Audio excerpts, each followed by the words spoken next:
Okay, great.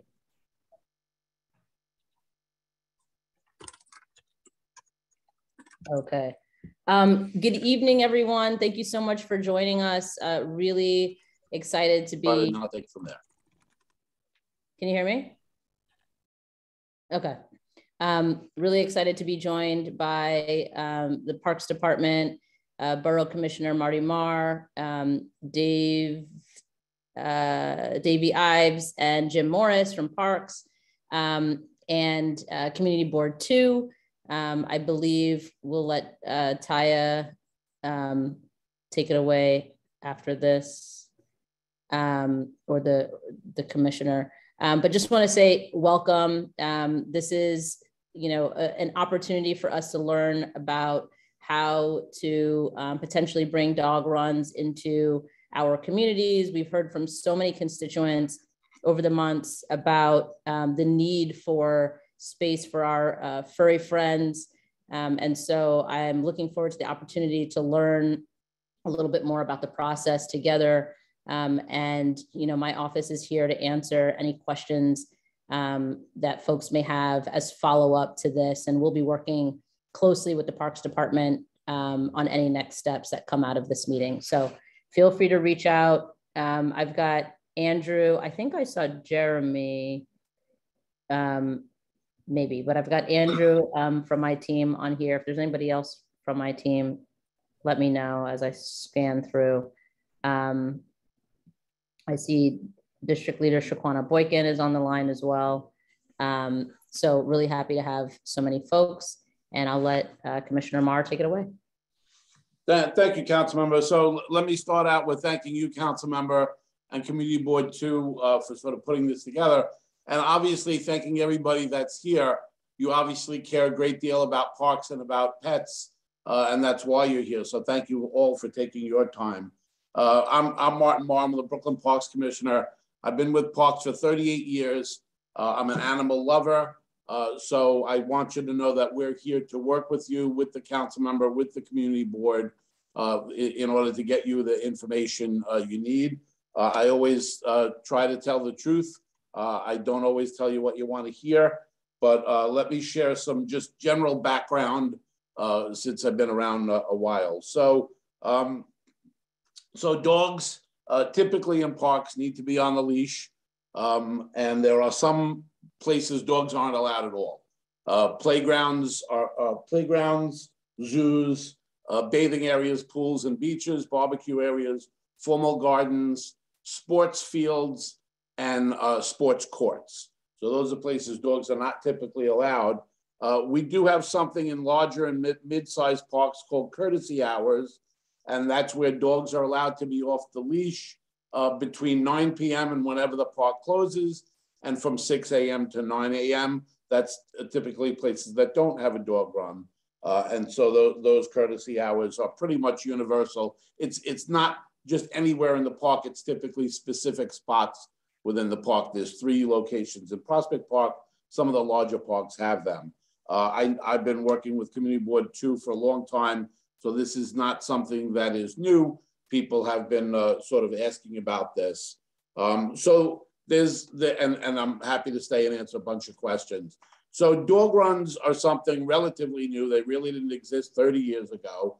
And they have a couple of different genres to them. Some were just places that were already fenced off, where you put up a chicken wire fence and put wood chips in.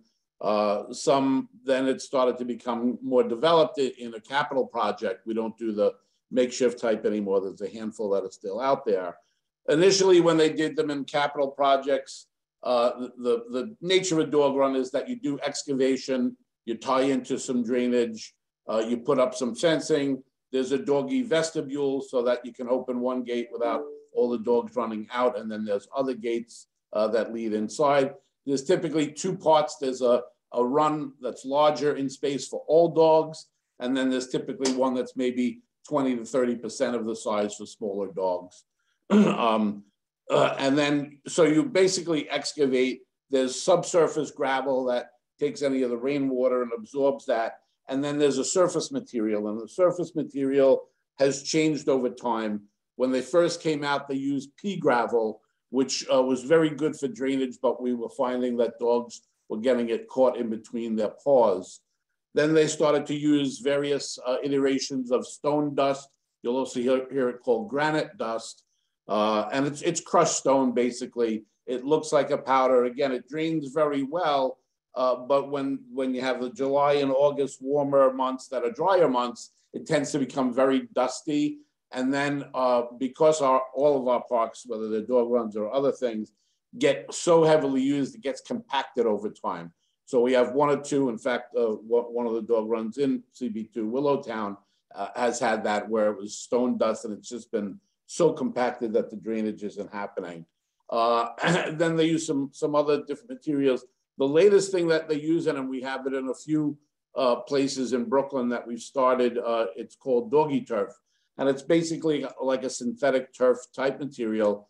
What's great about it is the things that you have to lift up off of the turf and dispose of, you can do that easily. The things that have to permeate down, drain very well. We typically do that with hose connections and stuff to rinse it off, at least during the warmer months when the water would be activated. So that's just a little bit, and just to know that when you have a dog run, you don't, in a park, you don't have off-leash hours in that particular park. So dog runs can't just happen anywhere. We sort of have 4 criterion for a dog run to happen.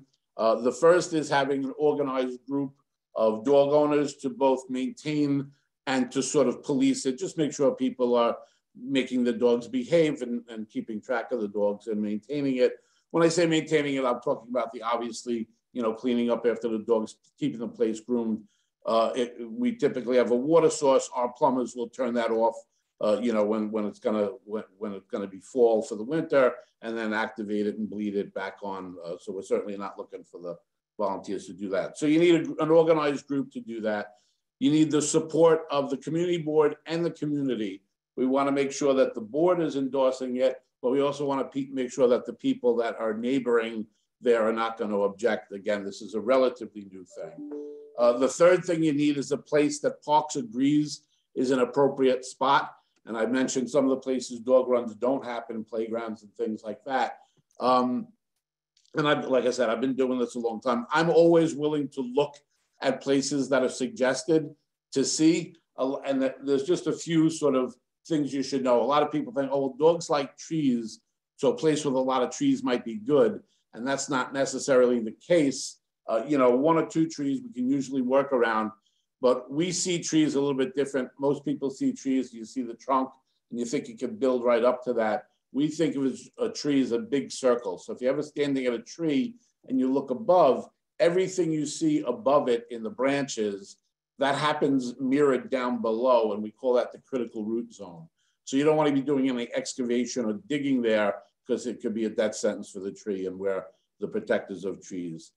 That doesn't mean we can't put trees in after we've constructed a run, but we wouldn't want to do it in places where there are trees. And so, we're not going to take out a piece of play equipment. We're not going to remove some other program that's already there. So dog runs tend to happen, I don't want to call it leftover spaces, but unprogrammed spaces. There are other challenges. Most of our designs are subject to Public Design Commission review, so it has to be a place that they also agree is an appropriate spot. And that's why we'll take a look at it first.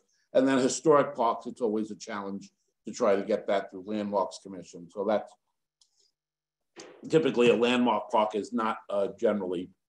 But those, and then the last thing you need, so you need an organized group, you need the endorsement of the community board and the community, you need a place that we agree is appropriate, and then you need the funding. We don't do makeshift dog runs anymore, mostly because it's pretty unsanitary. When you have wood chips, you can just imagine what's happened to those wood chips after 5, 10, 15 years.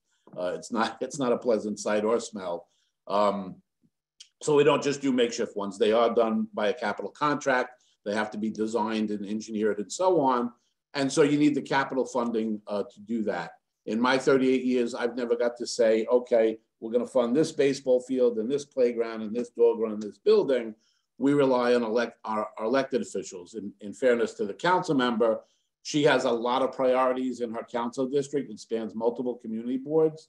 And so these kind of things are weighing in against rebuilding a playground, rebuilding a park, safety issues, and so on. So it's really important that you work with the community board and you align what your priorities are and the community board's priorities to make sure that you're lobbying for the right thing in there. It sounds like a ridiculous amount, but these are based on real bids, and everything is site specific depending on what the conditions of the site are, whether you have to do hand excavation or not.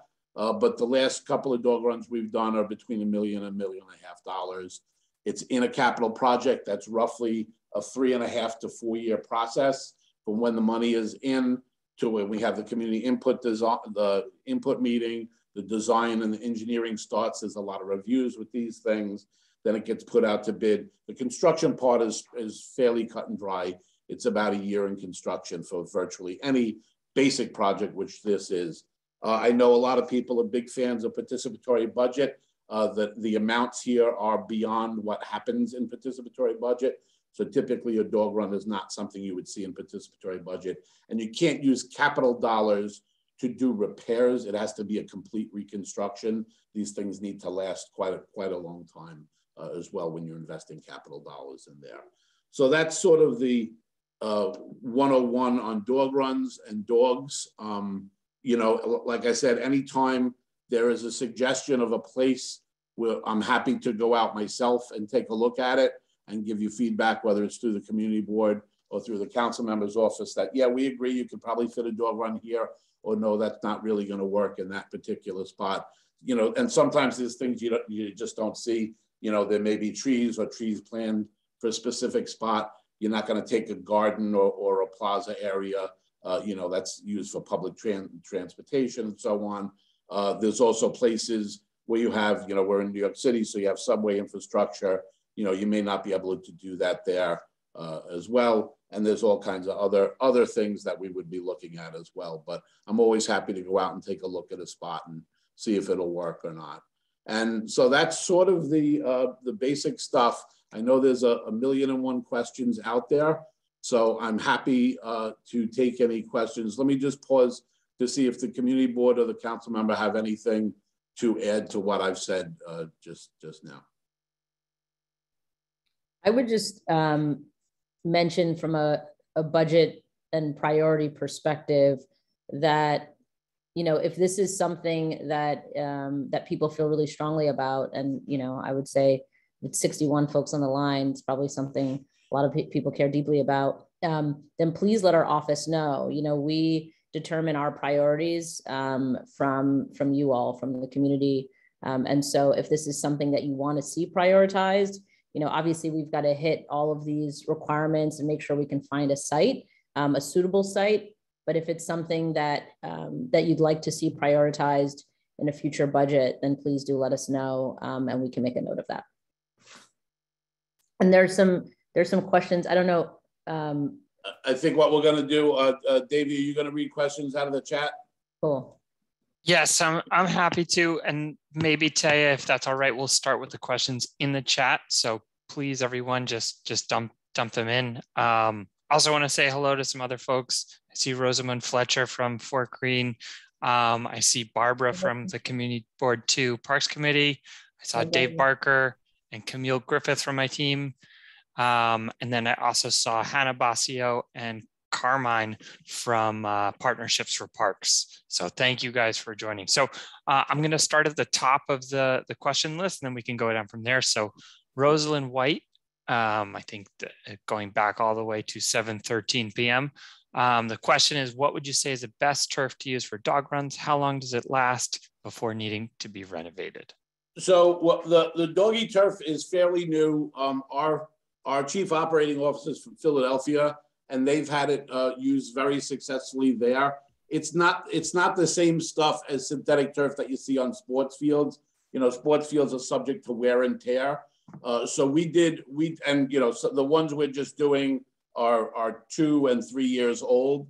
So we haven't had the experience where, okay, I could tell you, well, it lasts 30 years. We're expecting it to last between 20 and 30 years. The good news is too, you know, that when you're doing something like that, you don't have to replace the substructure and the drainage substructure if it's engineered properly. You just have to replace the top.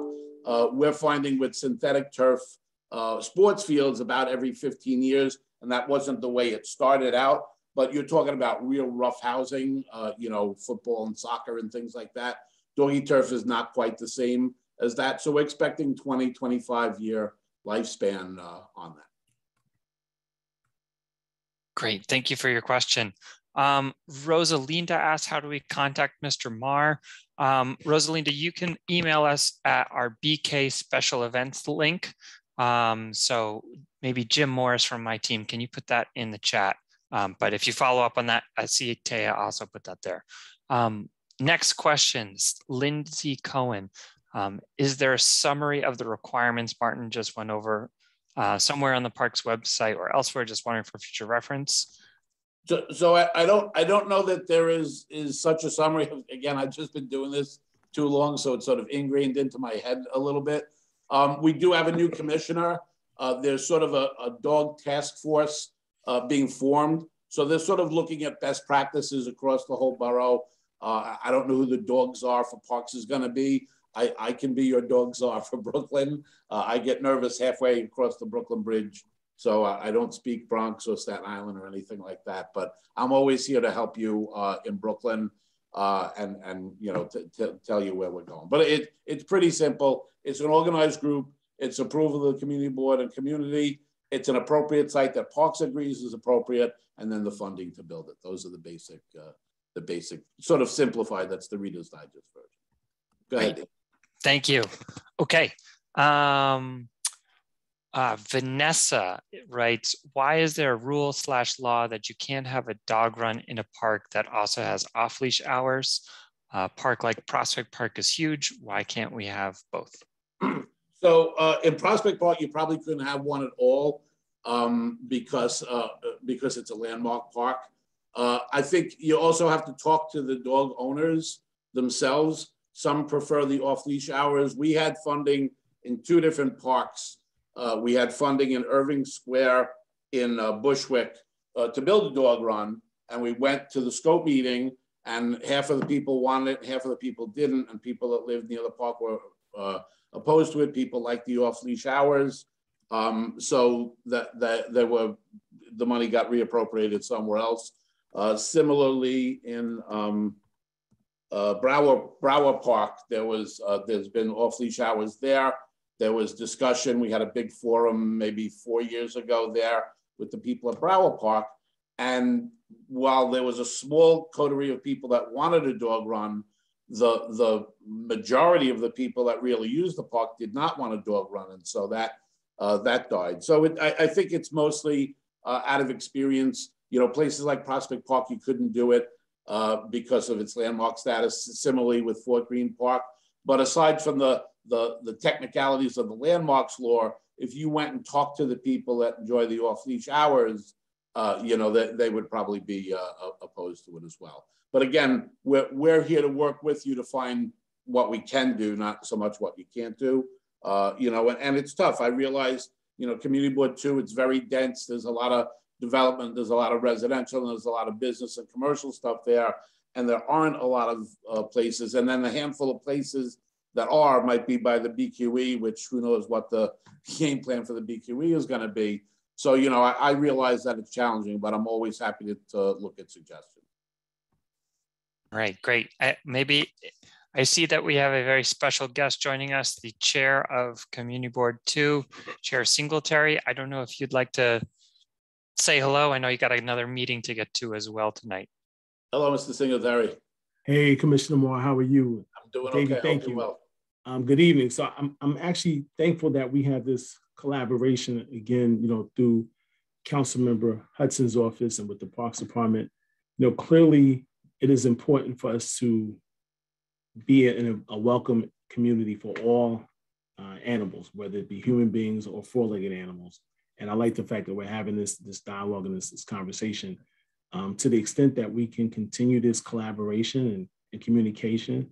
It puts us as a community board in a better position because it helps with making sure that we have a correct message as we're engaging with questions.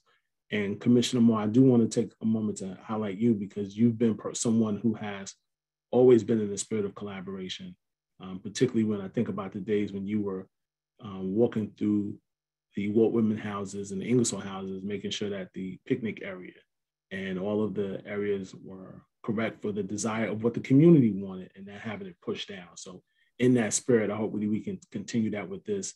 And thank you again to all the community partners for making sure that we do this. Well, 100%, Mr. Singletary, and thank you very much. Yeah, we're all here to work together. You know, just because it's challenging doesn't mean we can't get it done. So we're open to all suggestions and ideas. All right. Okay. So we're going to keep going through the chat. Thank you guys for posting in the chat. Keep the questions coming. We'll go through the chat. And then after we get to the chat, we'll have time for people with raised hands. I see Emily and a couple of people have raised hands. And one other point of this is being recorded, and Taya has put the link on YouTube, but we'll also disseminate that again.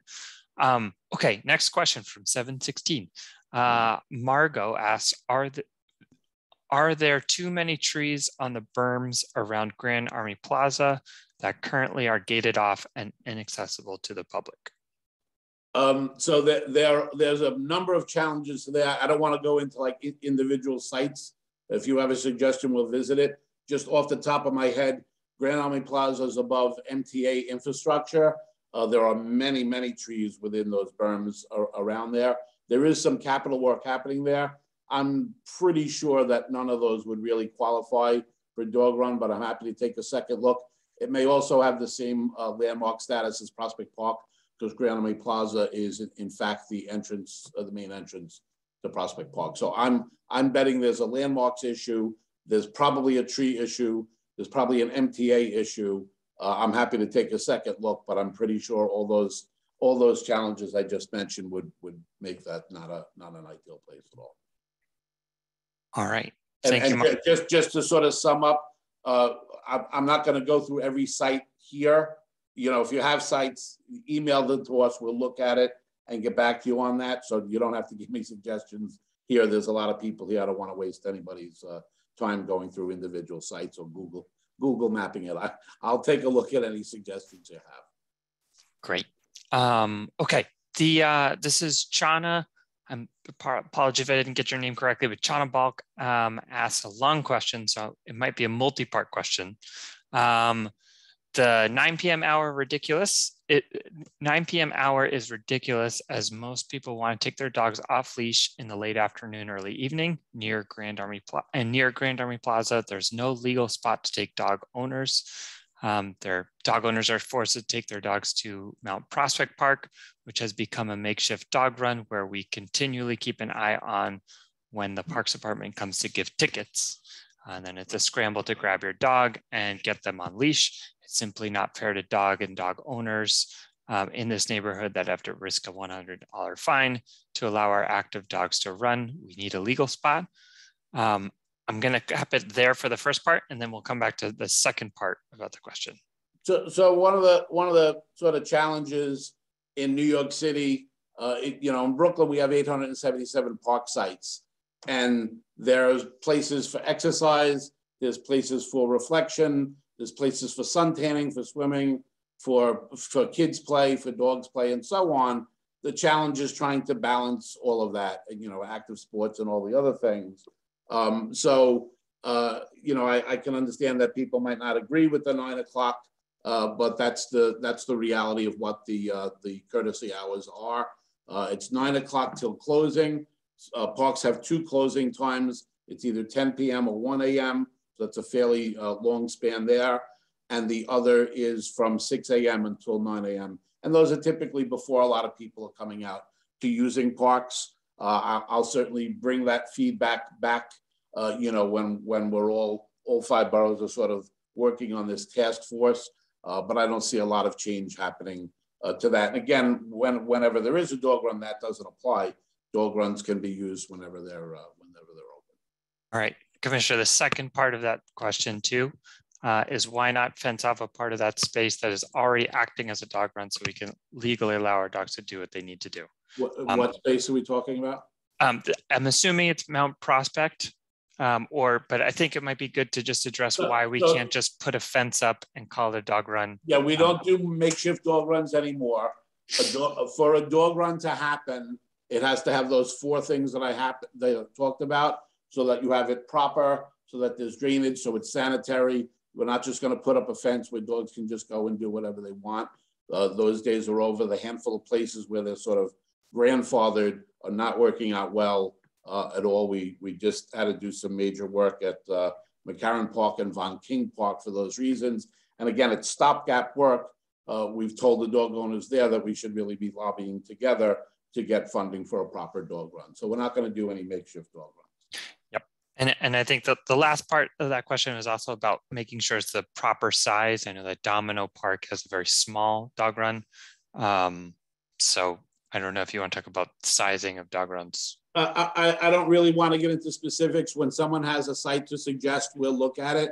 When we do it, we have our engineers and our design team to look at it. You know, there are some that are bigger, some that are smaller. You know, when people have such a demand for it, you really have to look at what's available and so on. So we're open to looking at places.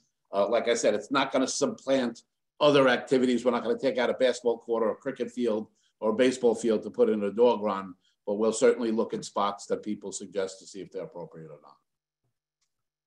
All right. Thank you, Chana, for those questions. Amy asked, do you take into consideration population numbers when considering where or whether to place a dog run? I guess kind of a similar related question. So it's really the key to that is the support of the community board and the community. You know, we're not going into very heavy analysis, but nobody wants to do something that's controversial. So if the community board is on board and the people that neighbor the park or wherever the proposed location is, then that's a win-win for everybody. We're not going to do a lot of analysis or whatever. You know, that's why we have those sort of requirements sort of set in place. So once you have the organized group, their job is to work with the community board to show how valuable a resource this is. When the community board and the community endorses that, that's our go-ahead to proceed to the next steps. Okay. Martin asked a question for Crystal about, sorry, probably just about that. Martin asked a question about the best way to show we care, calling, sending emails. Maybe Crystal, do you want to take that? Yeah, sure. I did respond in the chat, but okay. Either of those methods is great. And I can also drop our phone number, but email I think is probably easiest and best for us to keep track of. So if folks just want to drop us a line at district35@council.nyc.gov, then we'd be happy to make note of that. You should also note that, thank you very much for that, council member. You should also note that every year the community board puts together a list of their priorities. So you really want to make sure when you're organizing, you're working with the Parks Committee, working with community board too, because you don't want to have their priorities here and the dog owners' priorities here. You want to have them all aligned. So you certainly want to work with the community board to make sure they know that this is something that it's not just 1 or 2 people are looking for, but it's something that a great majority of people are looking for. That way you're getting their endorsement for that kind of thing, and they can make it a priority as well. All right, we have a request from Emily that you have a comment. I see Emily, you have your hand up, but Commissioner, do you want to go to comments first, or do you want to go through the chat? It's a question/comment. Okay. Sorry, I just wanted to be considered in line given. That's good. Yeah. So I guess my question is, what's a question/comment? As someone who lives on Fort Greene Park and who can no longer go for runs in the morning as I used to because the park is completely overrun with dogs. And I've had my ankles bitten at, I've had all sorts of things, happen. So obviously as part of community board, I can, or just part of the normal process, I can, voice concerns in that way. But I think just as we're considering this, we have to consider that owning a dog is such a luxury. is a luxury that while we in CB2 happen to have, you know, the highest median income census tract in all of Kings County, it also sits right next to a census tract that is only double the lowest median income in all of Kings County. So you have a census tract that makes $228,000 as a median income sitting right next to a census tract that makes $18,000 as a median income. And so I think that, again, as we're thinking about the importance of dog runs and all of this, I would just ask us to use our hearts and consider, like, are there truly not better things that could be done in CB2 with money that would go to dog parks? But I also recognize that I'm asking for things that are contradictory, because I also don't want Fort Greene Park to continue to be an entire, what feels like, dog run. Sorry, Community District 2 obviously is different than Community Ward 2, but so again, it's a question and a comment, and I understand. I love dogs. I like dogs. I've always grown up with dogs, but just, you know, for me, as we consider this issue, again, I just want people to consider the idea that having a dog is a luxury. And like, even if the areas around Community Board, you're around Fort Greene Park, you're talking about two completely, like, a tale of two cities. And typically the voices that get heard at these meetings and participate are unfortunately not the ones that are not in the high median income, because they don't have the time to sit on 2-hour meetings, don't have the time to attend these things. So again, I want us to consider that we are not all what is representative of this community board in this area. So thank you for that comment, Emily. So there's a couple of things we can do too. We're fortunate enough, I believe.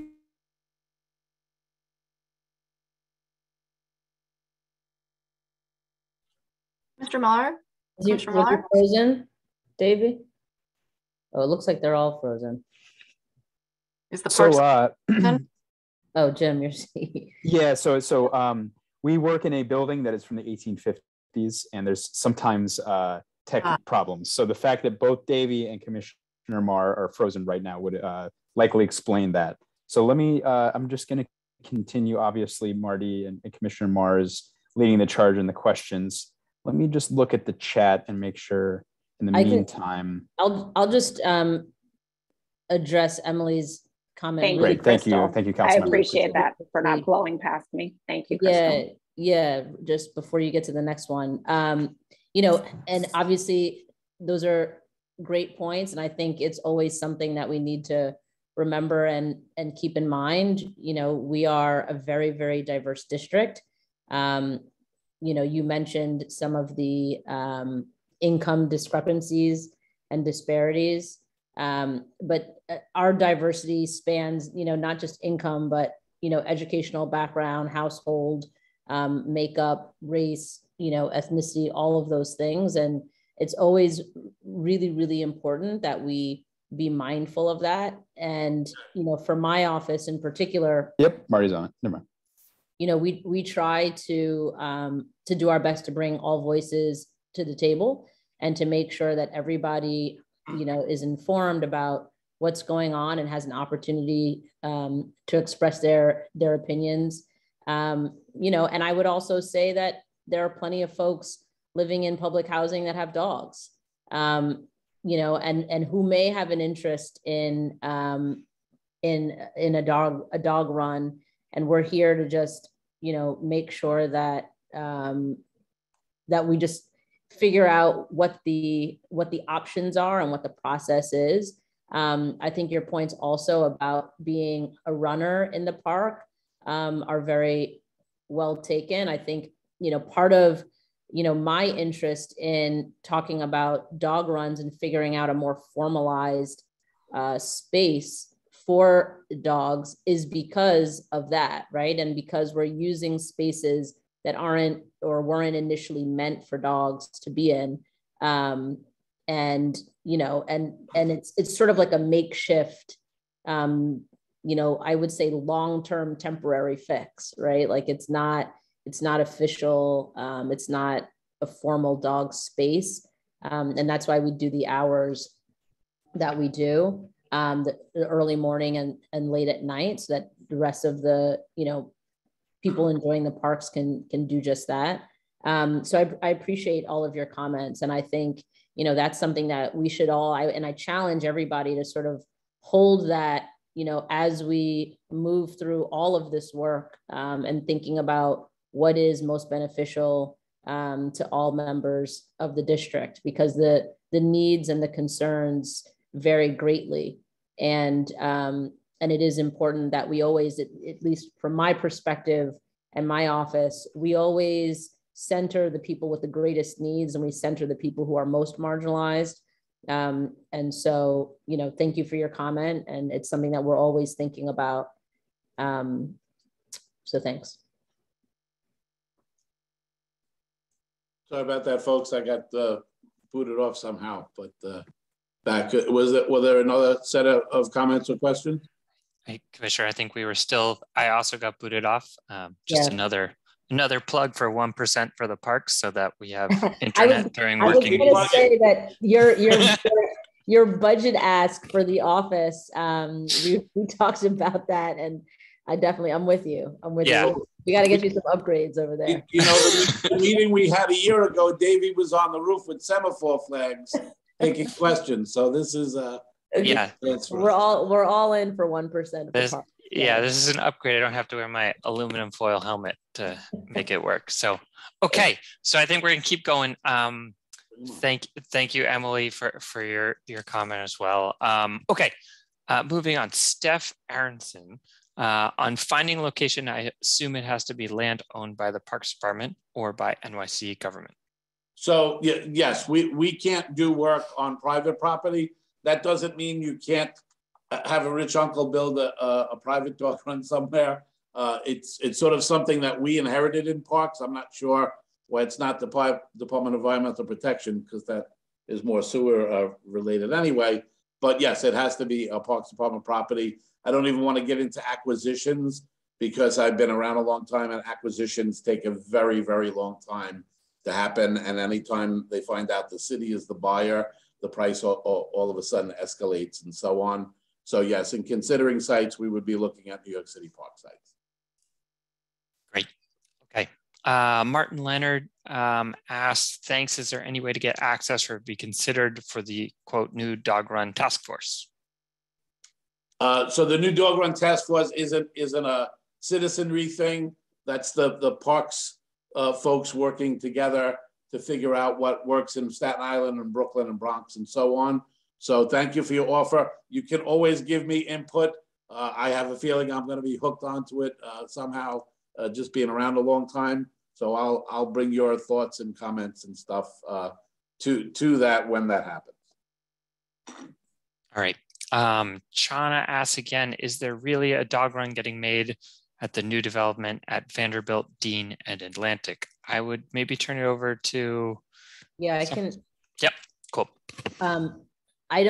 I haven't heard about a dog park. I mean, part of Atlantic Yards and Pacific Park and that whole development, there were supposed to be, originally, there was supposed to be 8 acres of publicly accessible green space that was delivered as part of that project. I think we have less than an acre so far. We were also supposed to receive 2250 affordable housing units, and I think we have around 800 so far. So needless to say, you know, a number of us, all the surrounding elected officials have been having extensive conversations about Atlantic Yards and the issues, the problems with, you know, what's supposed to come never have coming to fruition to date. And the original completion date has long passed. So all that to say, I have not heard about a dog run specifically, but it's something that we can definitely, we've been talking about, you know, green space, open space, publicly accessible open space. So we can definitely bring a dog run into the conversation. Great, thank you. And I'm assuming that person can follow up with your office with any questions afterwards. I think we put your office's email in the chat as well. Yep. Great, thank you. Okay, next question from Matthew, and I see Matthew has said this a couple of times in the chat. Irving Square Park desperately needs a dog run. So again, I really don't want to start getting into individual sites because we have people from all around here. Irving Square had funding for a dog run. We met on site with both people that wanted the dog run and people that wanted off-leash hours. They didn't come to consensus. The community board didn't endorse it. The money got reappropriated. Irving Square has a spot for a dog run. It didn't used to, but when we had storms 8 years ago or so, it knocked over some of the trees. So there's a spot to do it. I'm happy to revisit it if the community board endorses it, but there was not support for such a thing, and there is no funding anymore that got reappropriated. But I don't want to start getting into individual sites. If you have suggestions, email them. We'll look at them because there's 877 parks, so we could be here for another 877 minutes minimum. And I'm sure most of you don't want to do that. Great. I think Vanessa responded to an earlier question about having both a dog run and off-leash hours in a park. I don't know if you want to take that or if... Yeah, we talked about that before. Okay. Again, it's either or because you have to consider all the users of the park. The whole purpose of having a dog run is that you don't need off-leash hours, and that's been what our policy has been all along. All right.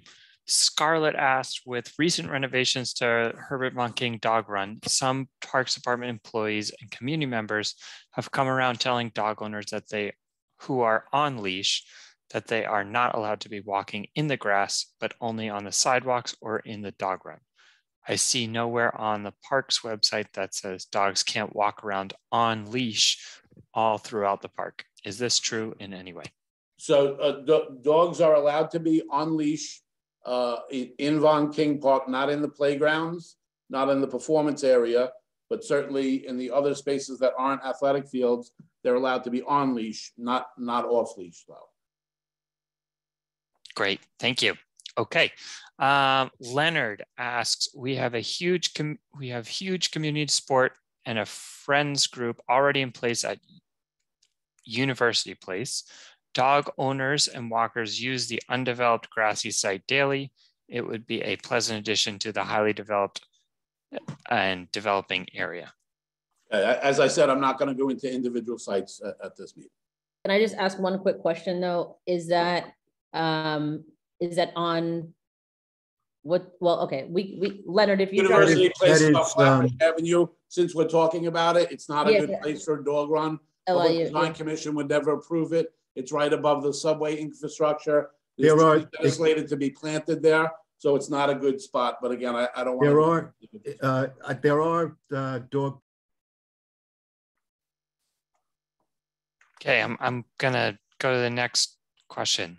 All right, Nicole asks, what would it take to expand off-leash hours at Prospect Park or Mount Prospect, for instance?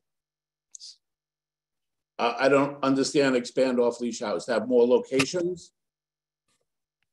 In Prospect Park, there's the Long Meadow, there's Nellie's Lawn, and there's the Nethermead. Those are three very large areas for off-leash hours.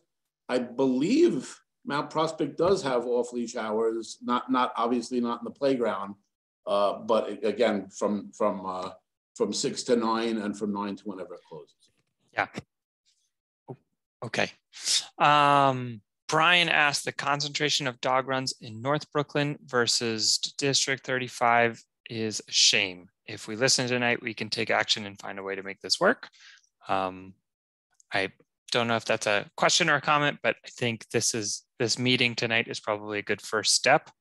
I don't know, Commissioner, if you want to take anything or. I mean, the only thing, dog runs happen where they've been funded or where the community has endorsed it at some point or another.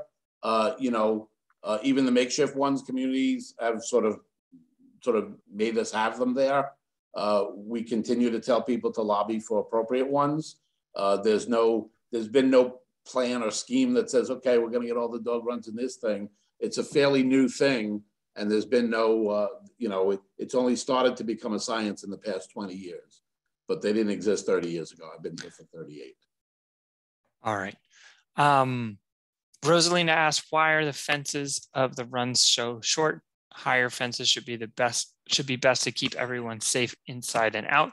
And I think EJ has chimed in also, and it's talking about due to Parks Without Borders guide, which is a design philosophy for parks. The Parks Department wants, but there are serious issues with it and it is inconsistent.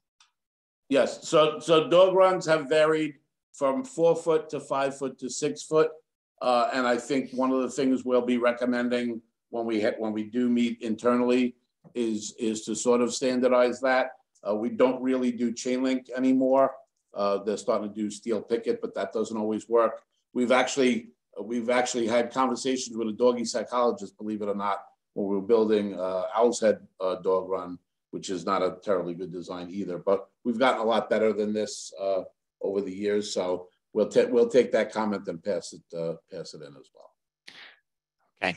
Marisol has a question about the Bronx, but I think it applies to the situation as well. In the Bronx, the Catrona Park community dog run group is getting the runaround with our city council members not taking the lead with help for funding. Is the council member the best person to help us with the capital project? We have some good contacts with parks, but we are hoping to get our council members' support. So I mean, I can only share my experience with you. I know Councilmember Hudson and I met, and I know she's a good person, and you know she's a good person because you elected her. And she is a proponent of parks, okay? She's obviously cares about what people's needs are, or we wouldn't be having this meeting. But in fairness, she gets a very limited slice of the pie to fund things. In my experience, council members, sometimes they'll partner with the borough president, are the best sources of any park improvement. That could mean a playground. And the cost of things, again, are meant to last for a long time, but you know, a playground you could spend $12 million in. You know, you could spend $3 to $4 million on the play area. You could spend between $1 million and $3 million on courts. A synthetic turf field varies on the very low end from 5 million to on the high end, 16 million. So there's a lot of priorities. That's why it's important for people to talk with the community board to make sure your priorities are aligned. I'm not putting the council member on the spot. I don't know the council members in the Bronx, but they're not going to fund something that's controversial. Okay, if people are fighting about where it is or what it's going to be, or some people are responsible and some people aren't responsible, no elected official wants to fund anything that's controversial. So the idea is team building, partnership building with the community board, with the elected officials, with the neighbors, and with dog owners, partnership building, showing people are responsible. And I mean, I teach this to skateboard people. We have more skateboarders and skate parks in Brooklyn than any other borough has. And that's because they've learned how to do that. It's the same thing with dog owners. You need to make your priorities and the community of priorities align and show why these things are important to you and why they're a good community resource. And that's what you need before you start to seek the funding. Organizing 101. Yep.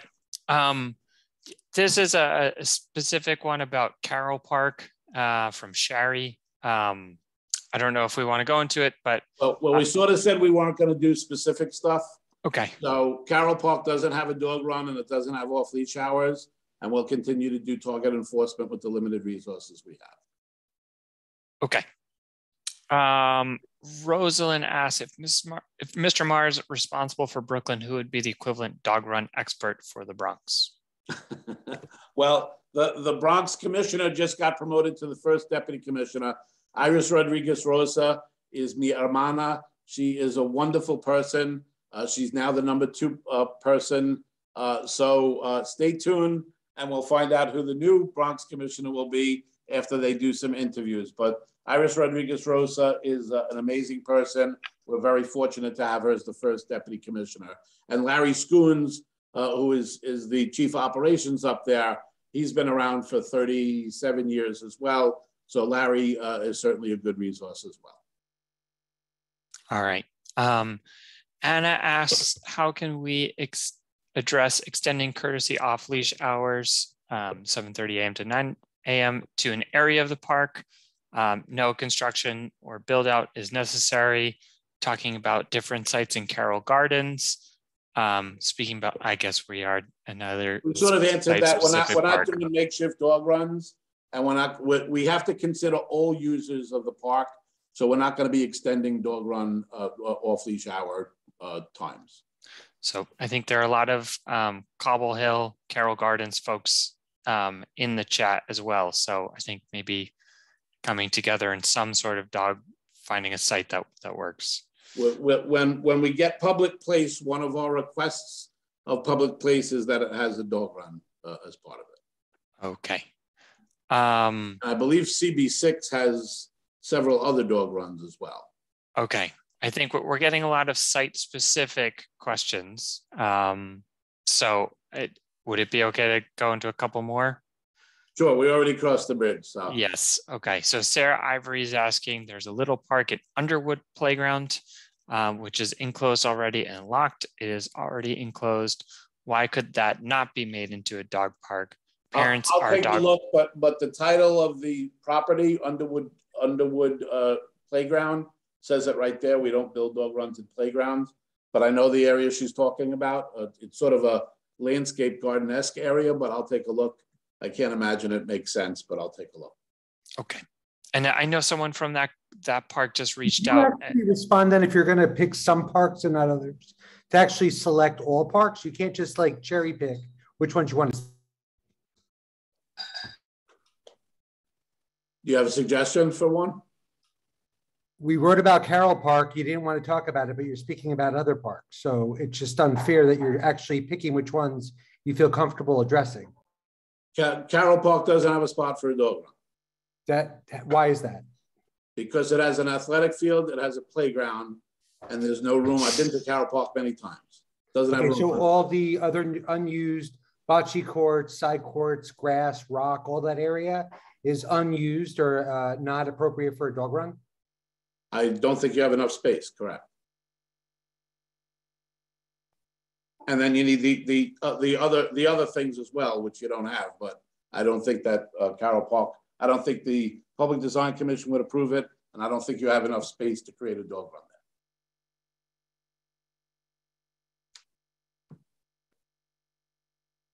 there. Okay. I'm going to keep going down. One question is about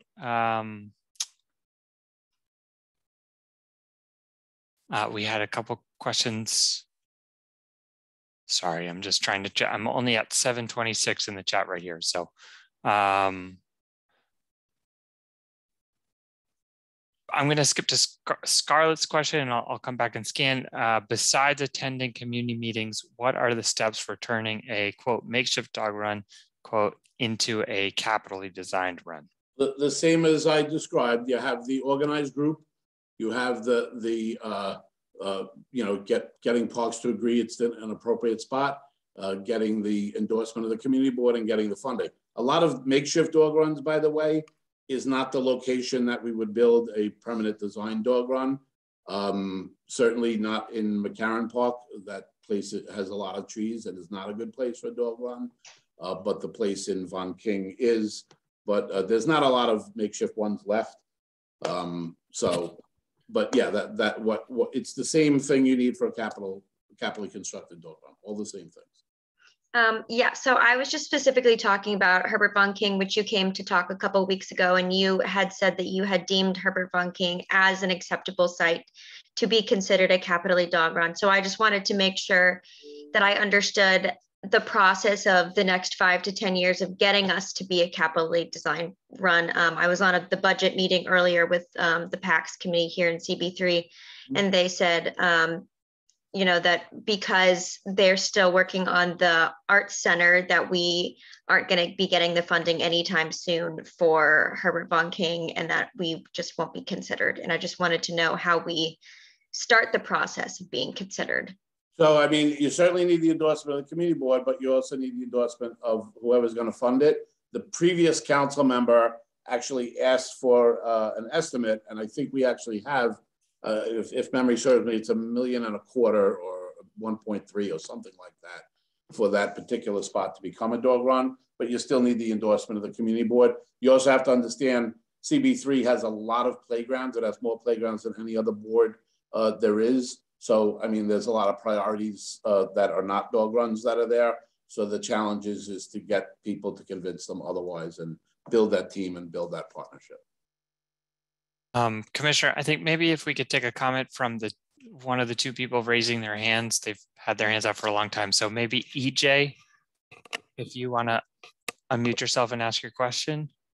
Hello, how are you? Thanks for letting me ask a question. I'm in a Queens Park. I'm in Forest Park. I'm the volunteer president of the Forest Park parking lot. And we were given a piece of land and did all the right things. We started a group, a committee of volunteers that would promise to take care of the location. This was in 2015. Kozlowitz at the time, our council member, allocated about $450,000 at some point to get us a permanent fence that we didn't have put up until 2020 or 2020, yes. And that piece of land and everything we have asked to do to protect the land, to protect the trees, there were drainage issues from the start, and they ended up putting up the permanent fence anyway, and we told them it would get worse, and it did. And now we are in a really big pickle, and we have major drainage and flood issues. So my question is, they gave us that piece of land. They deemed that land as the right spot. It obviously wasn't. It is obviously the lowest point of the park, and we get all the runoff. So we finally got an estimate to get a new renovation. To me, it wastes money because we kind of told them before that it would kind of still be a drainage issue without actually fixing the drainage. And we're frustrated because now we have to start this whole process again to get it. And of course, there are the naysayers who say, you know, we don't think it's an important thing, which I think every park that's on New York City property that has the ability, that's not right next door to homes to bother people, should automatically put in, when they redesign these parks, they should automatically put in an area where there's the need for a dog park instead of having us beg to get one later on, which probably wastes money in the first place. And, you know, I mean, it seems like everything has to get approved by the community board. And I'm also on the community board for Kew Gardens and my area. So do they approve basketball courts or handball courts or fitness areas? Or is it only dog parks that have to be actually put through this rigorous process? Because I don't have kids. I pay taxes, and I think it's great that we have good schools and playgrounds because I think that's important. But I think dog owners have just as much of an issue, and we know it's only going to increase. More and more people are buying more dogs every day, and we have limited space. So it's not going to go away. And I don't feel as though that they're designed appropriately from the get-go. And I visited dog parks in many, many states and researched it. And I'm wondering if the designers in New York City parks do the same. Do they visit the states that kind of do it right, where the parks people actually maintain the parks and they seem to be designed better? Do they share ideas with other states? So I know there's a lot there, and I'm sorry that I'm talking a lot, but I'm going to stop now, and hopefully you'll address some of those issues. And thanks again. Sure. So I'm sorry that you weren't dealing with me in Brooklyn, that you were dealing with Queens. We don't do partial. You know, the reason we don't do partial dog runs or makeshift dog runs is for all of the reasons you just said. It does not make sense to put up a fence in an area if you haven't taken care of the security lighting and the drainage. That's why you need a fully designed capital, and $450,000. Sorry if this sounds offensive. That's chump change. It's not enough to properly do a dog run. A dog run, and again, they're site specific depending on size.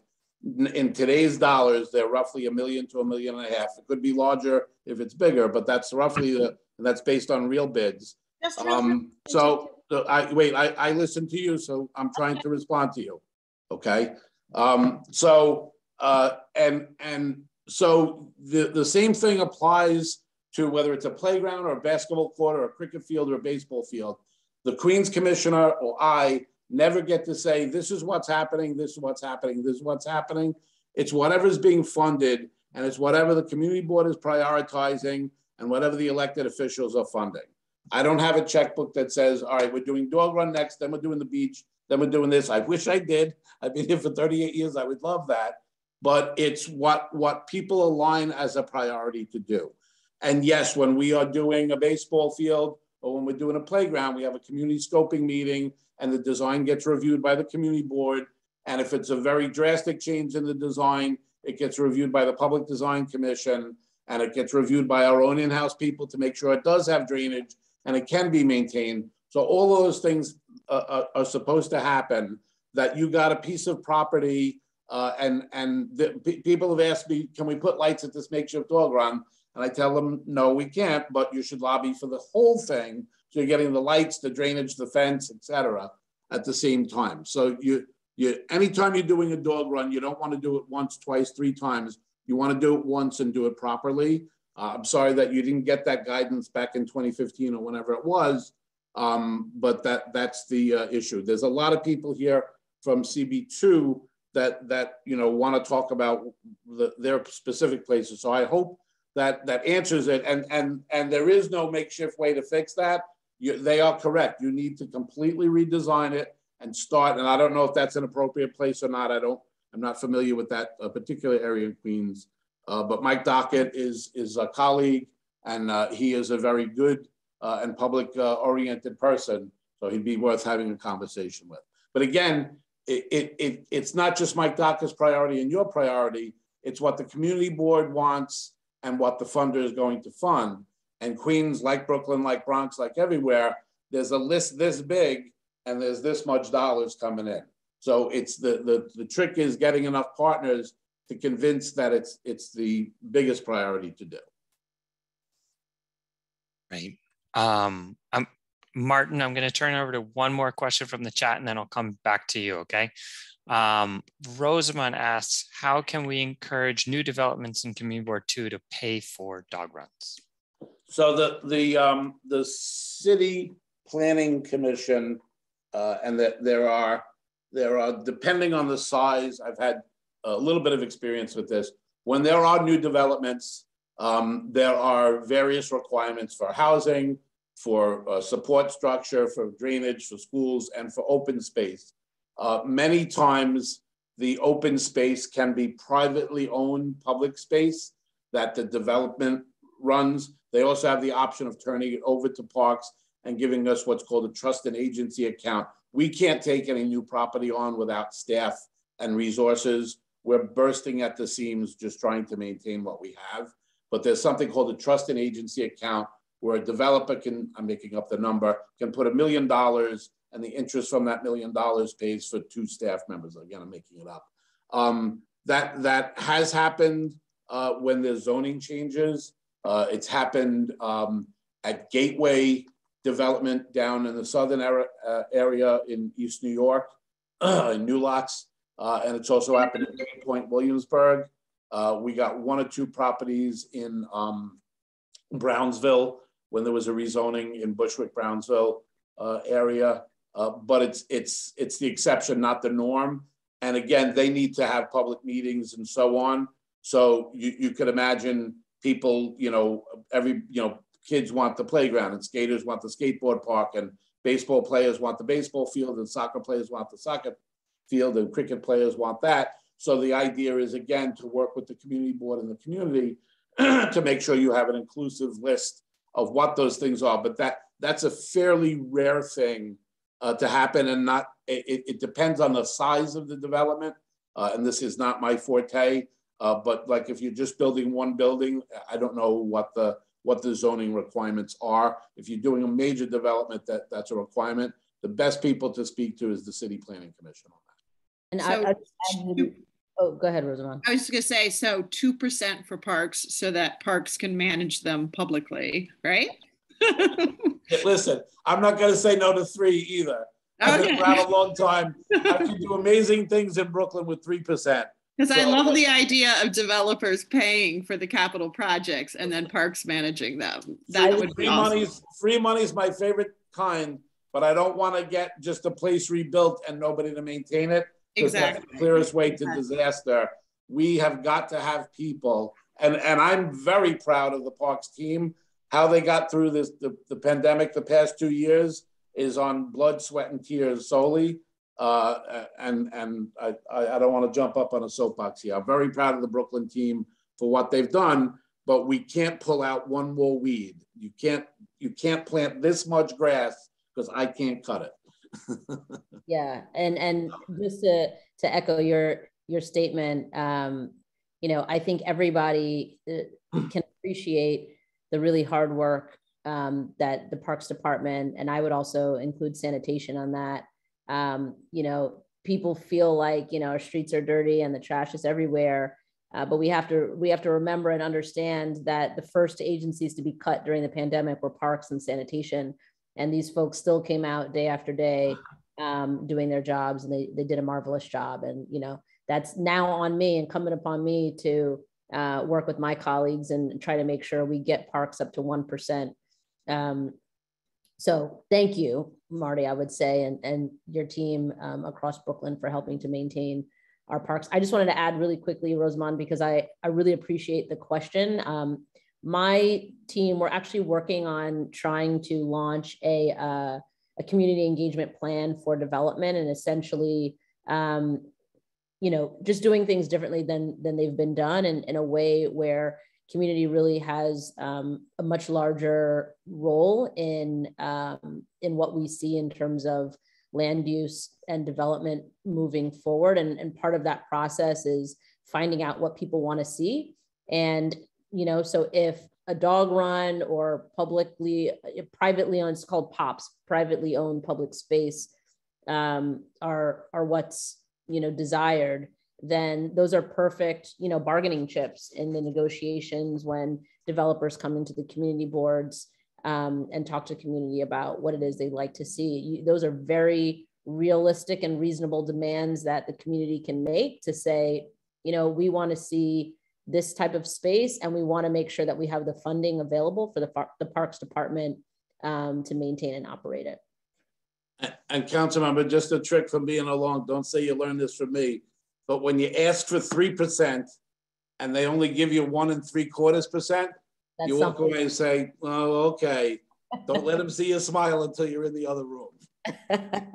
I'm with you. I'm with you. I'm going to go for 5 and see where we land. Keep going. I'm with you. All right. Thank you. Martin, thank you for being patient. Feel free to unmute yourself. Of course. Thank you, guys. You know, I just want to start same thing, just saying thank you to everybody that's here, you know, Parks Department across the board. I know how powerful Parks has been for New York since Robert Moses, right? My question is, or really just want to kind of put it in people's ears. I'm a dog trainer. That's why I'm here. And I've done work in all of these parks. And I wonder if there's any way in some future where maybe some funding can be spent with some type of public training to make parks safer for dogs and everybody else that's in there. So I can keep going, but I think that's enough to get, you know, the idea across. Yeah, my guess is that a lot of people would think that that's something that the dog owners need to fund, similarly to veterinary bills and that kind of stuff. I'm not opposed to what you're saying. Dog owners are responsible for having control of their animals, whether they're in or out of a dog run. So having a properly trained pet of any kind is a safe thing and a good thing. I'm just looking at the city in my 38-year career, and I could retire and collect tomorrow, but my plan is to be around a little bit longer. I just don't see people embracing that, given the so many needs and priorities of the city. It's not that it's a wacky idea. It's actually a good idea, but you know, we're trying to get healthcare. We're trying to get education for kids and so on. There's so many things that are so many priorities At some point, you really have to pick the battles that you're going to fight. Yeah, certainly. Yeah, I just want to put it out there. I mean, I'm probably 20 years ahead of time. Like, dog training is very much Jesuits, right? If you understand the history of education, you know, it took a long time for public education to be a thing. So this is just my first chance to kind of have the conversation with people that might be able to push it forward. Well, you just did a nice ad for 150 something people, so. Happy to help. They know you already. Yeah, feel free to direct message Martin. Rose, I'm sorry guys, I'm still at 7:30 in the chat, so I'm still trying to get through here. Rosalind asked about the 4 things that parks need. Maybe Jim can post that, but I think it's an organized group, community support, park support of that site, and capital dollars for that site. Real quickly. That's basically it. I always specify community board and community support, because you don't want the community board saying, yeah, it's a great idea, and then you have 10 neighbors that live across the street that are going to tie themselves to the bulldozer or whatever it is. So you want to make sure you have a complete partnership going there. But yep, that's it. All right. Amy Willard, Amy, thank you for your patience and thank you for everything you do at Maria Hernandez Dog Run, and thanks for putting up with all of the mayhem that happens there, parks induced and not parks induced. But Amy asks, are online petitions effective? So I want you to put yourself in the position of the receiver of that. Are you going to read the 50, 100,000, whatever names that are on there? It's the same thing as when you get letters that are all like photocopied and everybody's saying the same thing on there. I think the voice of reason is the best thing.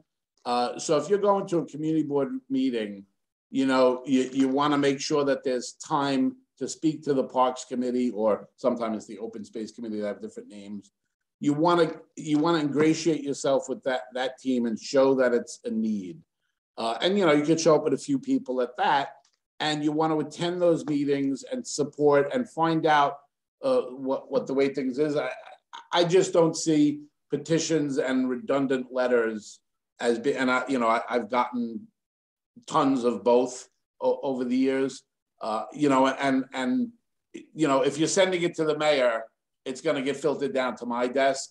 If you're sending it to the commissioner, it's going to get filtered down to my desk.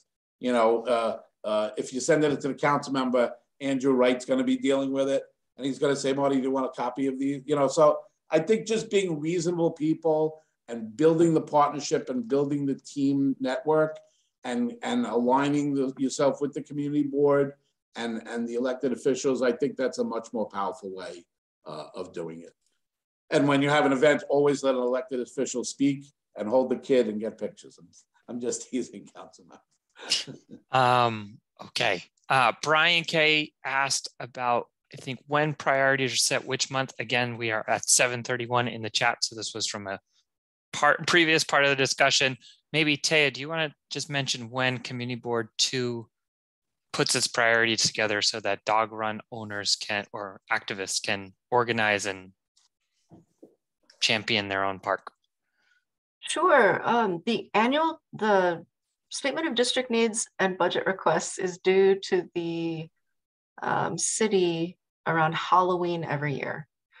But I would recommend that folks that are interested get involved in their community boards ASAP. There's a couple of reasons. The committee groups only meet once per month.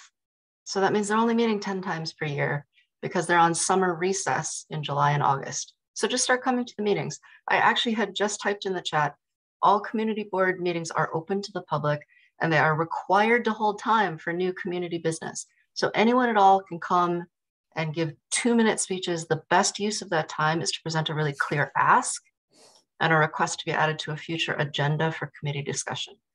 And actually, Committee Chair Barbara Zoller-Gringer is here, and I can see she's smiling. Did you want to say something, Barbara? Thanks, Taya. Yeah, I just want to invite, we're always delighted to have members of the public interested in parks issues. If you come to a few meetings, it's easy to become a public member of the committee. We just met last night, so we'll be meeting again in April. But please, you can sign up for the Community Board 2 newsletters and emails so you know when our meeting, it's the third Monday of the month. You can look at the Community Board calendar. We've delighted to have you at our meetings.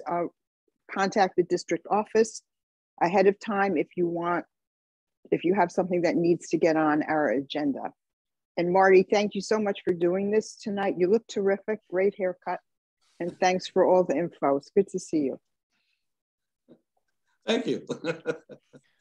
Okay, I think there's a bit of the chat now is about conversations we had previously about off leash and around kind of Emily's comments about Fort Greene. There's another question. So if from Rosalind at 746, if our neighborhood park already has off-leash hours, if we get a dog run built, they will automatically remove off-leash hours option, or might there be a way to have both? No, if you have a dog run, there aren't off-leash hours. Okay. Amy, I see you have another question about advocating for dog runs and what the best way is. I think maybe Commissioner Maher hit on that with the previous comment about petitions. I think the Reader's Digest version of that was, I think as long as people are tracking all in the same direction, things have a higher chance of getting funded from our experience. Commissioner, any other thoughts? That's the key. You don't want anything to become controversial. You want to build partners that see the value in what your project is. Those partners certainly include the Parks Committee and the full board of the Community Board, certainly includes the elected official, but you have to think about neighbors and things like that. You want to show that this is a valued resource. And you want to show that you're reasonable people, that are responsible people, that are going to take care of it, obey the hours and all of those kinds of things. And when you have all of those arrows pointing in the right direction, it's very hard for people to resist when there's unity like that. Thank you, Commissioner. I think my question was more kind of like, what are like kind of the concrete steps? Like, should people reach out to the council member first, or should they go to community board first? I think a lot of neighborhoods do have like kind of their dog owner communities, so they kind of have that team in place. I think it would be helpful for others to know kind of who do they talk to first and kind of get that ball rolling to get a project in the works. So I think the first place is you need once you have the group built, you want to have the group have, so it's sort of two things. You want to have the group have credibility with the community board. And obviously your whole goal is to get a dog run done. So you want to have a location that parks can look at and say yes, or a number of locations. So you get a no, no, no, yes, or whatever it is. And I'm always happy to look at sites. I think once you have that, then you seek the funding after that, once it becomes a priority. That's just my looking at how things have gotten done with playgrounds and things over the years. I haven't wrote a lobbying book or anything like that. That's just how I see it. You need to build that team of endorsement, and you need to you build credibility and show that you're a responsible group, and you got a good site. Parks is on board with the site. The community board's on board with the site. It's a priority, and so on. That's how you would start, I would say. Okay. Kristen Brown asked a question about the reason this meeting was convened. I think it's just a general information session about dog runs. Obviously, there are a lot of questions, so I think it just helps to open up that dialogue. That's all this is coming. It wasn't one specific issue. And people are very passionate about this kind of stuff. Yep. And that's a great first start. When something is important to you and you want to spend some time to find out more information, and as the councilman's a great partner, Community Board 2 is a great partner, and we're Parks and Recreation. We love the outdoors, we love animals, we love pets, we love making New York City a better place to be. And if we can work together to figure out how to do that, more power to all of us. Okay. I think Rosalind White is winning the MVP for most questions asked, and we appreciate it because they're good questions. She asks, why are dog runs required to be community runs? Sorry, why are dog runs required to be community run, but baseball fields, basketball courts, playgrounds, etc., are maintained by parks? So actually, some of the best baseball fields, we have people that help out for that. It's because it's a fairly new thing, and we have to make do with the resources we have. When I started Parks 38 years ago, we had 1,200 full-time people in Brooklyn and another 1,200 seasonal people in Brooklyn just to maintain the beaches, pools, and stuff. We have somewhere around 450 full-time people, including administration, all told across the board. So we simply don't have the resources to do it. It's like Green Thumb Gardens and things like that. You need the resources to do it. It's not, truly, it's not in the park's mission statement to do dog runs. It's just something we sort of inherited. So people feel strongly about it enough, like they feel about community gardening. We have a Green Thumb program for that. It's the same thing. That's just the reality of it. But we do have baseball teams and many teams that do try to help keep their facilities well as well. Nicole asks, curious how much money the city makes from dog owners being ticketed for off-leash outside mandated hours. I don't know that answer. Parks doesn't get to keep any of that money, nor does the police department. That all goes into something that's called the general fund. So there's no, hey, if we get 10 tickets, we get to build a new playground. It doesn't work like that. It's completely not fungible. It's a completely different thing, so I don't know the answer. There's 877 park sites in Brooklyn. There's about 25 to 30 given any given time park enforcement officers. They always try to educate first. They do quality of life stuff. It's not just canine waste or dogs off the leash. There are many quality of life issues they have. They help protect the parks. I started as one 38 years ago. They always try to do education first and then ticketing when people are being difficult and not compliant. And I think, Shauna, that gets your question around 808, where, that's kind of the difference between our enforcement versus NYPD is we're trying to get people to change or comply with the rules. The objective is not to penalize dog owners. We're not trying to make them enough money. Clearly don't have enough for Wi-Fi over here.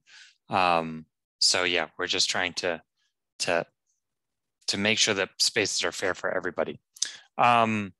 Jonathan asked, do you know the status of the dog run that is slated for Abolitionist Park, Willoughby Square? I believe that's an EDC site.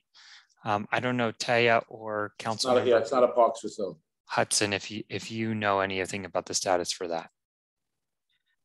I can take this one, Councilmember Hudson, since it's in a different district. It is an EDC site. I think they made the very wise decision after discussion with the community board executive leadership that there will not be a dog run above the site of the former abolitionist tunnels. I'd be happy to answer any other questions about that. We've also documented that discussion process on our public drive. All right. Nan Richardson is asking about the dog population doubling in Dumbo and downtown Brooklyn. I'm trying to figure out what the question here is. Demand is high, but the park hasn't been renovated since the 1980s. And I'm assuming this is part of Fort Greene. The modest help for landscaping to address is in the thousands, not anywhere like $1 million, especially as we have volunteers willing to work if parks would let them. Parks can be supportive, but extremely controlling too. Talking about donations towards a goal of experimental waste composting. I don't think we have time to go into the whole composting issue.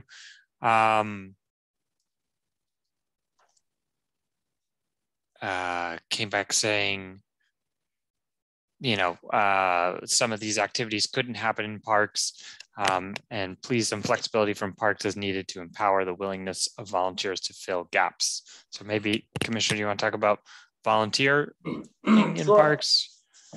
Sure, it's a little off topic. Listen, when you're doing something that's a capital project, we're not going to have people that come and bring you saw and bring you hammer and rebuild the playground. It's going to be done by designed, engineered, and contracted work. that complies with the national safety standards and so on. Ditto for a dog run. We have an excellent program, and Hannah Basio is here with us for Partnerships of Parks. We have an excellent program of working with volunteers, and particularly in Fort Greene, Rosamund Fletcher's here. The Conservancy does amazing, not just work, but programming with volunteers year round. They just do some phenomenal stuff. So we embrace volunteers all over. We are open for them doing many projects in parks. Constructing a dog run is not one of them because we've done that and failed. But when you're doing stuff where it's safety or sanitation involved or whatever, that's going to be done by a capital contract, and the costs are what the costs are. But we embrace volunteerism, and Hannah Basio and Rosamond are two people to talk to about that, and we can help you out with a lot of very meaningful and very helpful volunteer projects. And Nan, I don't know if you had a more specific dog run question. If you want to ask, feel free to unmute yourself. Yeah, thank you very much. No, my question was, it was you actually, Commissioner Maher, that didn't want us to explore this partnership, for 1 month with this compost company. And it was disturbing to us because we tried to get information about why that wasn't acceptable to parks, because we're trying really hard to get the money. We don't need a lot of money, but there's an erosion problem. It's a dust bowl. It's a big mess. And we just thought we could do it ourselves, like, fix it up a little bit with a little bit of money. This company comes and says they're going to do for 1 month this composting exercise. And we thought, great, it's tasteful. It's interesting. It's something we all support, composting. And it was going to bring some money that then we wouldn't have to ask the parks or our council members or anybody for. And we want to understand really, I guess, what the regulations are in parks about private-public partnerships. So composting, there's legal issues. And when there's a private company looking to do something, I learned a long time ago, there's no such thing as free lunch. So there's always some legal ramifications to that. I'm not our corporation counsel, but all that has to go through the parks attorneys and the corporation counsel. There was just a whole big deal about this in Queens recently, and again, I'm not able to go into the details. There are a lot of meaningful things that volunteers can do, but there are also some things that we want to leave to engineers and designers to make happen. So I'm not sure about the specific things you're talking about, but I know that composting is one of those things that falls into the legal realm, and you can always write about that, and we can get you some further details about that. Okay, thank you. I think we're approaching our last question, so I don't know if anyone else has a question. Feel free to raise your hand. Use the raised hand function if you want to speak.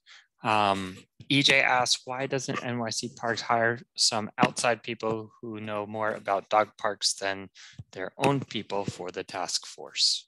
So actually we do. We have our own landscape architects and engineers, but we also have consultant engineers. We do interface with a lot of the metropolitan areas, both in play equipment, dog runs, sports fields, and all of the products. All of our folks, whether they're consultants or they work for parks, we do exchange information. So that comment's not completely accurate at all. And we have had people who used to work in other municipalities that do work for us that also share those experiences. The design team of parks, whether it's contracted or employees that get paid out of a capital budget, they do a lot of that kind of stuff. And that's probably why some of the stuff takes that long for design, because there's a lot of interface with the industry, with the design industry. Right. I had said that I needed to leave at 8 and it's now 8:30. So what I'd like to do is try to wrap up with a few questions, and then the rest can be emailed to that thing. and we'll try to answer all of those. Sure. Yeah, Jim, everybody here's time is valuable. We've been here for about an hour and a half. So let's take a few more. So I see some great connections happening in the chat with Shaquana. So thank you. I want to plug Hannah Basio and Carmine from our Partnerships for Parks group. So if anyone wants to do any volunteer work, they are our experts. We do have a couple. Rosalinda asked, will this meeting be available for others to watch? The answer is yes. And Taya put the YouTube link down there. Matan, I'm going to say, I'm sorry but if I got your name incorrectly. Is there a list of dog runs that are approved and coming soon, especially in Council District 35?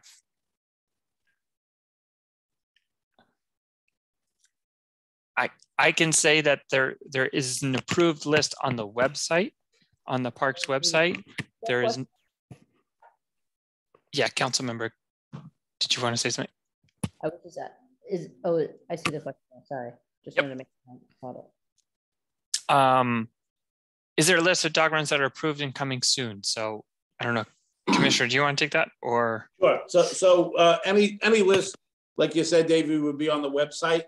I don't know that there are any funded ones that are happening in Council District 35 in the immediate future. There's only a handful across the borough. So if you go onto the Parks website, you can look under the capital construction and see what's available there. If I had to guess off the top of my head, I'd say there's, roughly speaking, less than 20 dog runs altogether in Brooklyn. And I know of 2 that have capital work that are coming to them. So I hope that answers the question.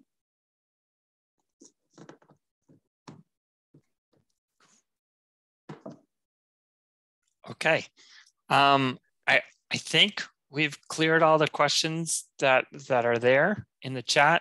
I think this is the last time to if I missed your question or if you want to say something, please feel free to use the raised hand function.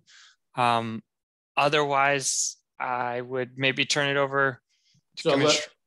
Let me just say a couple of things. First of all, I want to thank the council member and the community board for putting this together. We have a great relationship with the council member. We have a great and long-standing relationship with the community board. And like I said before, I want to thank all the people here for taking your time. This is obviously an important subject for everybody. And we all know that there's more than one side to any coin.